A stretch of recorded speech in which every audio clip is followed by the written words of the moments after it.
Hey everyone, I'm really glad you're here with me today on the Handoff podcast. This will be an exciting episode as we were able to interview two-time WNBA champion and Olympic gold medalist Dan Hughes. He has over 20 years of experience coaching in the WNBA. I hope you guys enjoy this as much as I did. Your most successful seasons were later on with the Seattle Storm. What ultimately led you guys to get to where you wanted to be and finish out as strong as you guys did in the 2018 and 2020 seasons? It's interesting because I coached in the WNBA for almost 20 years, probably 20 years. But it took me 16 to win a championship. And so I'd gone through, I'd had very good teams. I had been to the finals. I had been all those things. But I think it was a culmination of a lot of those experiences that led me to understand how important culture was. And when I went to Seattle, I went there to win a championship, period. I thought, even though they were 15 and 18 the year before and really hadn't had a winning season in 11 years, I thought they were in a position to be a champion. That was my take on it. And I think that's important. I had to develop a culture that I think empowered that team to the strengths that they had.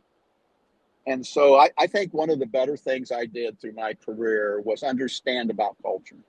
I understood how to come in, how to possibly build a culture that allowed players to be who they were and maybe be the best version of themselves in a cohesive kind of thing. And that was my reputation. You know, I may not have won championships, but I always kind of changed the culture and became a winning culture and became a successful culture and became a cohesive culture.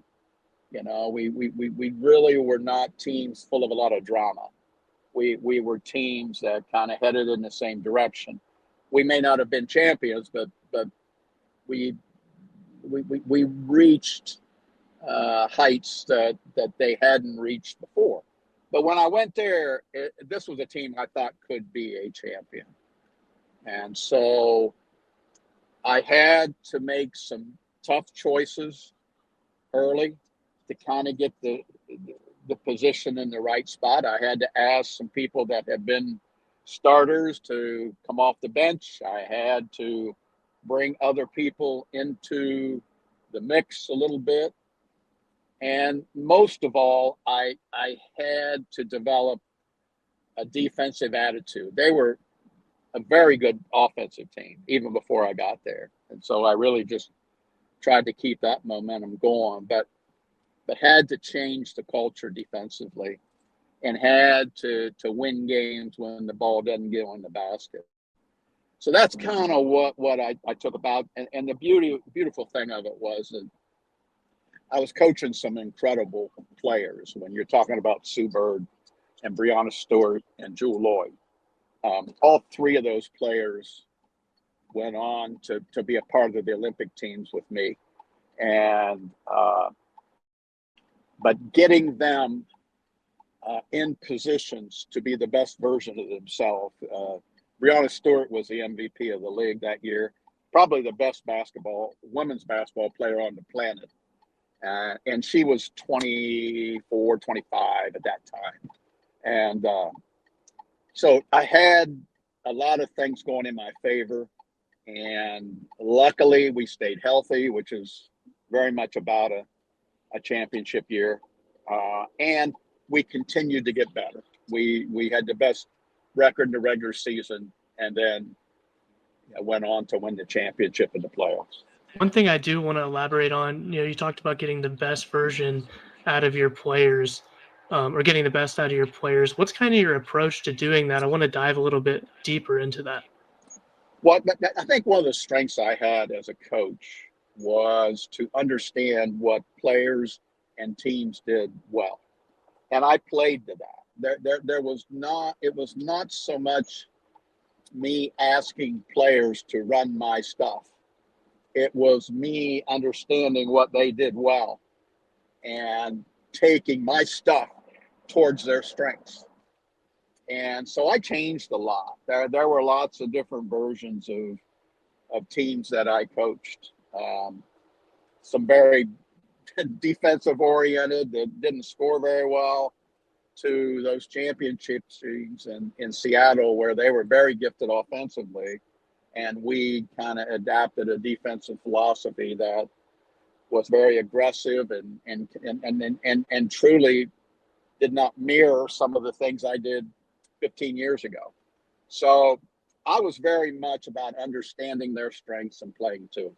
Specifically on the offensive end, you guys were really good in those two championship years offensively. You already mentioned you had a lot of really talented offensive players. What allowed that to be so successful? What was kind of your identity offensively? Well, the identity, we very much played up tempo. Okay, we very much allowed the ball to move. The ball didn't stick a lot. There was good ball reversal. There was inside and out. There was a mixture of full court kind of play and half court play. I had Sue Bird, and I kind of gave her the keys and told her, this is your team, take us. But there's going to be times where I'm going to have, for the betterment of the team, step in, and you got to make that work too. But I kind of allowed the internal leadership, because she was exceptional. I mean, she was just exceptional at the leadership aspect. So I allowed the internal leadership to kind of take a strong hold on the team. And so the ball moved a great deal. But when we finally became championship caliber, it's when we could win games when the ball wasn't going in the basket. We could win ugly games. We separated by the three-point shot and by the free throw line. Those were the meters, and I study analytics a great deal. Those were the meters that allowed us to be a championship team. What allowed you guys to be able to assist so much?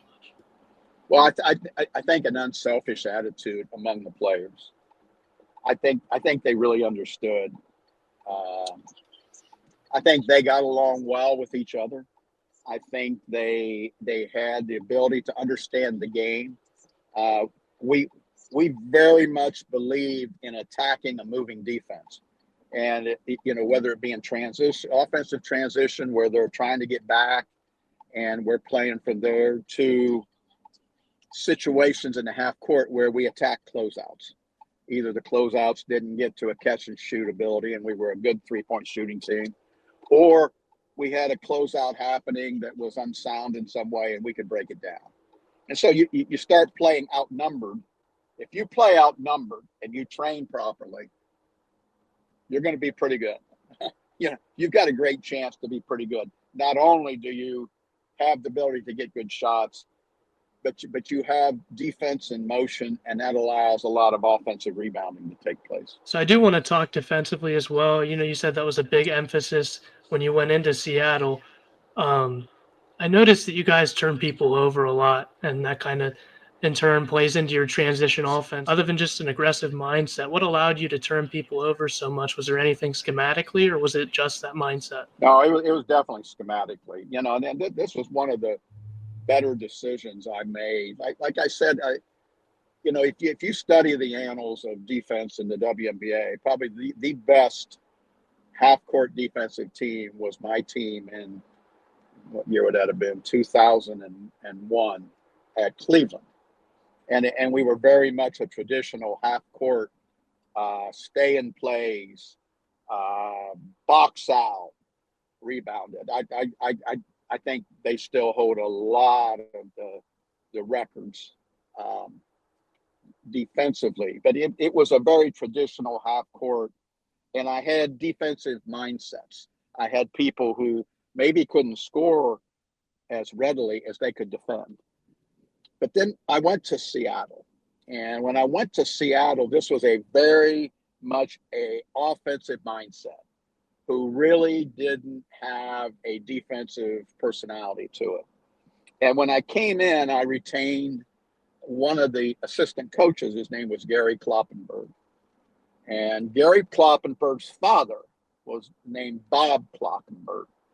And he had a system called Exos. And he ran it in the NBA. And I was aware of it.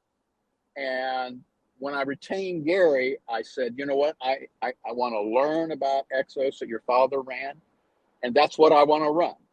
And it's a very aggressive, you double team a great deal, you rotate a great deal, and it really forces play to the side, and then in the side, you put them under duress in a lot of situations with double teams coming out of pick and rolls, double teams coming out of baseline dribbles, things like that. And so the key was, could we, on the weak side, we outnumbered people on the strong side a great deal. So it causes turnovers. It puts pressure on the basketball. It does all those things. But then the big question is, can you rebound out of it? Can you get to three-point shooters on the weak side?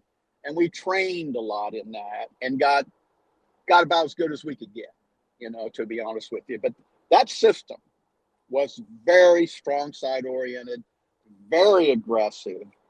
And so what it did, it created turnovers, and you were trying to negate the fact that if you didn't turn it over and the ball got moved or the ball got shot, you had to be able to rebound out of it. You had to be able to close out on the weak side to take away the three. And that honestly answers your question, because that system, but it really fit my personnel. I had offensive-minded players, and they could make sense of this, where I wasn't probably going to get them to be able to stay in plays because they'd spent their whole life offensively being able to outscore people.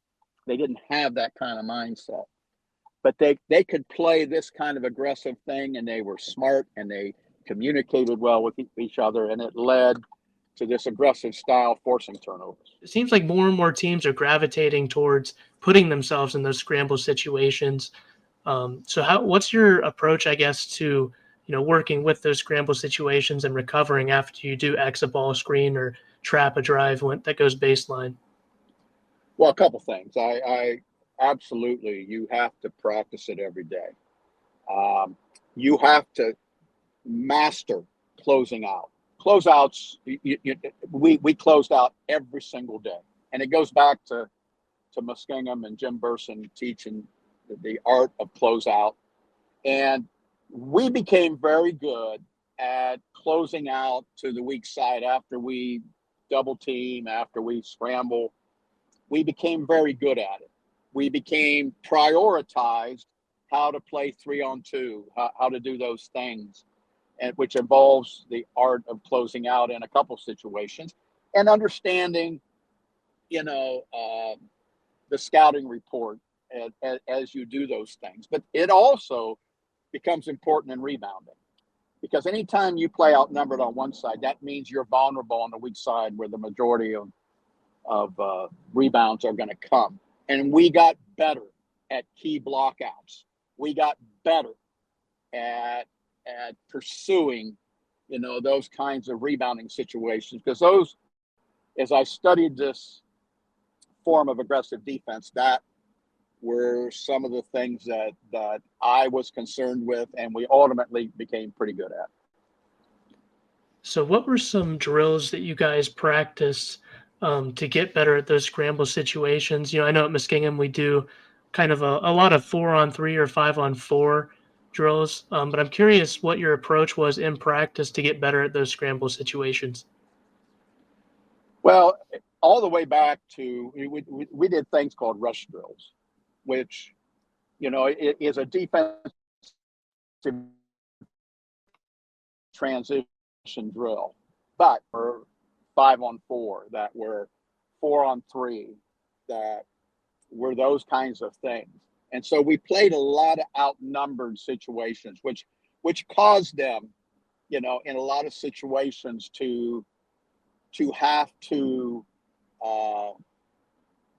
close out. We also, very much, I think, from a rebounding standpoint, rebounding was so important to me. That was the number one thing that I kept working on. And so we worked on a lot of closeout into block out into those situations.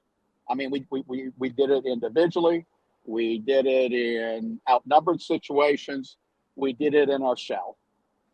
Those were very, very important to us, because if you're going to be that aggressive, you've got to finish plays. And to finish plays, you have to have the ability to get back in plays, and you have to have the ability to rebound. I also want to talk a little bit about zone. So we hardly run any zone at Muskingum. We did a little bit in high school at Fairbanks, but it's just not something that programs I've been a part of have done a lot of. Do you have any experience with zone, or is that something you guys ever looked to? Yeah, we did. Matter of fact,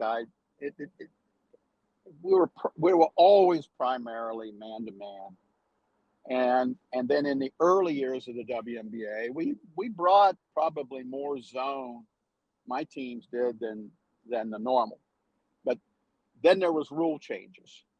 You went into defensive 3 seconds, and that caused a little bit of an adjustment that is not necessarily part of college basketball. It's not necessarily part of high school basketball. It is part of pro basketball, and it's harder, just to be honest with you, to zone in those situations. But we still did it. We did it in more of a change of pace type of thing. Where I might come out of a timeout and just change the defense for a play, not consistently. I found it hard to play a lot of possessions of zone, because I just simply, the defensive 3 seconds made it harder and harder for us to play it over a lot of possessions. But it became more of a strategy thing for me, as opposed to a type of defense that mirrored our man-to-man. Now, I did play a lot of a 3-2 zone at a couple of my stops, and it was before the defensive 3 seconds, and it was very successful for us.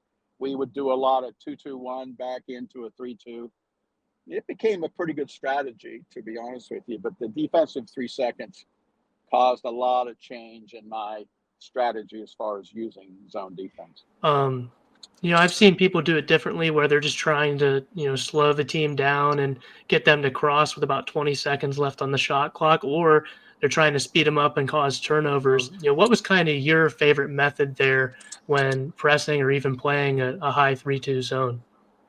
Well, we were more of this style where we just want to take time off the shot clock. We had played with a shot clock that was 30 and then went to 24. And if we could, take 8 to 9 seconds off the shot clock, we probably only had to play one reversal in the zone, in regard to it. So that it was more of that.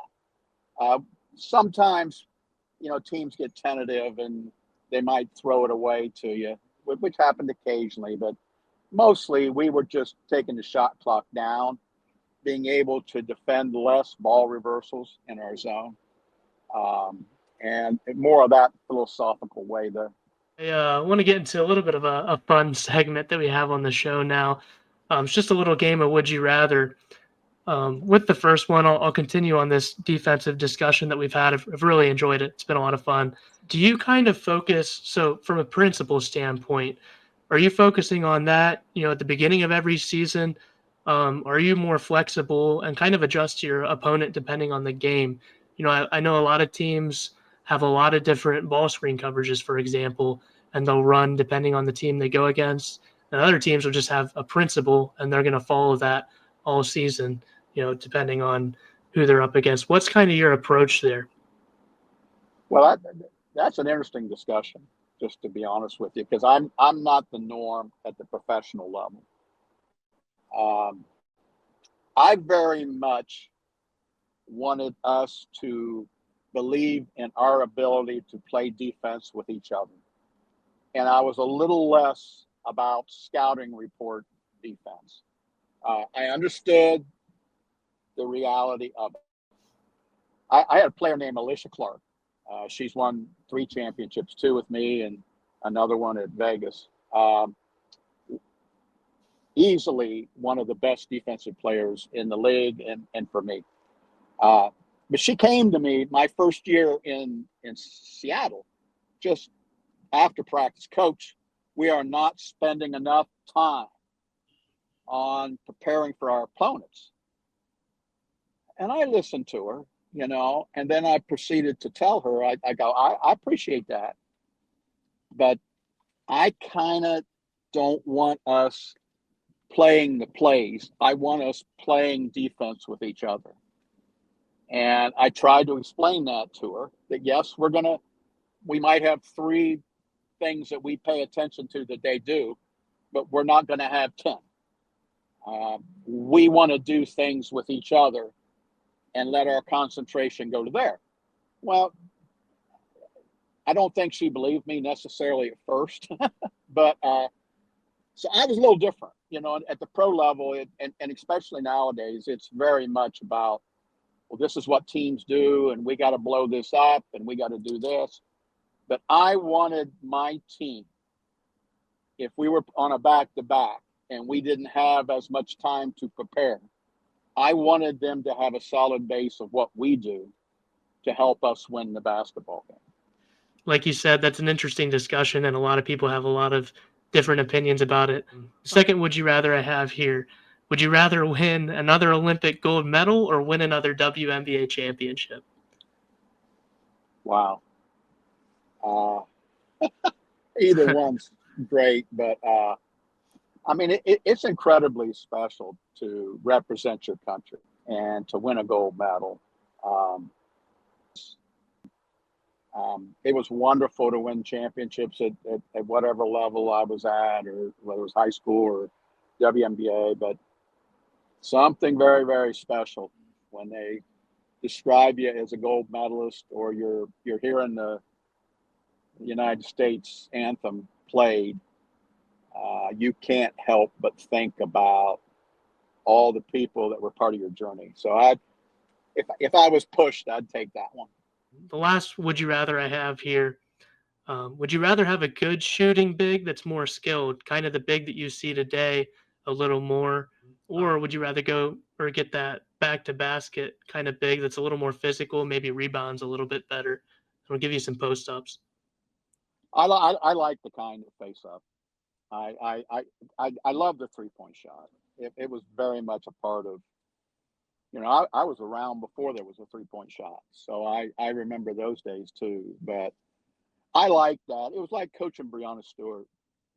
I love the fact that we could take her and play her as a face-up player.